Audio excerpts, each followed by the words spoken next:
One. Hello, my name is Pat Rogers and I worship at All Saints. What started my train of thought for this reflection was firstly a trailer on Radio 4 about Christmas carols. For some reason, the chorus of God Rest Ye Merry Gentlemen came to mind, along with Good King Wenceslas. They're both about giving comfort and joy. Then the next day on the same radio station was an interview about bullying and worse in the Navy. On a previous occasion there'd been news of a report into bullying and worse in a fire brigade. And earlier this year it had been the Metropolitan Police. In all these organisations, some members were certainly not bringing other colleagues comfort and joy.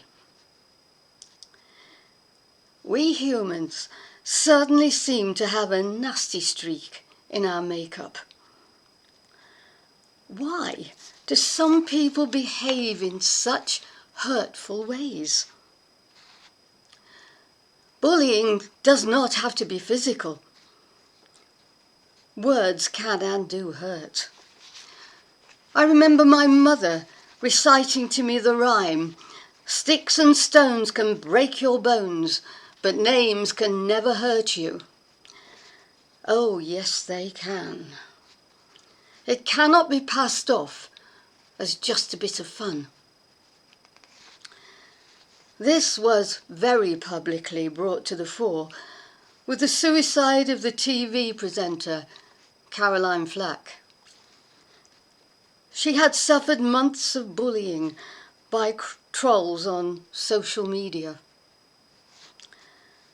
Her family and her friends reminded people to be kind to others. This was an important message to us all. Kindness is a word which could be used instead of comfort in many circumstances. Whilst researching the word kind, I came across a verse from a poem by the American writer Ella Wheeler Wilcox. She died in 1919, but her words still matter. She wrote in her poem The World's Need, "So many gods, so many creeds, so many paths that wind and wind, while just the art of being kind is all this sad world needs." This really made me think. As Christians, our rules for living can be found in the Bible. As a teacher of religious education, when teaching both Christianity and Judaism, I needed to refer to the Ten Commandments, and there was often a discussion as to which one was the most important. It could be said that for human-to-human conduct, the most important is the last one. If you envy people and want what they have, you could be led to break any or all of the other commandments. Many bully because they envy what their victim has or is. On the world stage, an example could be the war in Ukraine. President Putin wanted to have the country of Ukraine, so he's trying to steal it and killing people in the process, amongst other crimes.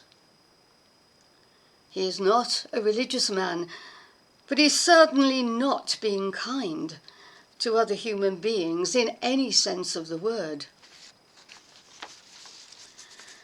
Bullies come in all shapes and sizes, and kindness is not part of their agenda. We will all have met them as we go through life. Sometimes bullying is done quietly. The odd remark that is intended to be hurtful. Sometimes it is more a physical threat. Bullying happens a lot in schools and can be very difficult to deal there. When it happens to children, it can be hard to get them to talk about it, as they are scared of reprisals. This is why bullies get away with their behaviour for so long. I had a problem with a senior colleague when I was teaching, but eventually I did stand up to him, and he avoided me after that. I may have just been lucky, or maybe, when needs be, I can be scary. Most of us do have that inner strength which can surprise us and come to our aid in difficult situations. For some, though, situations like bullying can ruin their lives, and like Caroline Flack, even make them think life is not worth living. Going back to the teachings of the Bible, Jesus said we should love God and love our neighbours as ourselves, treating others as we would like to be treated. The world would certainly be a better place if we all behaved in this way. I think Ella Wheeler-Wilcox was on the right lines. So, as Christmas draws near, give thanks for the example of the kindness of good King Wenceslas, and may Christmas bring you all a present of kindness, comfort and joy to share with everyone you meet. Happy Christmas.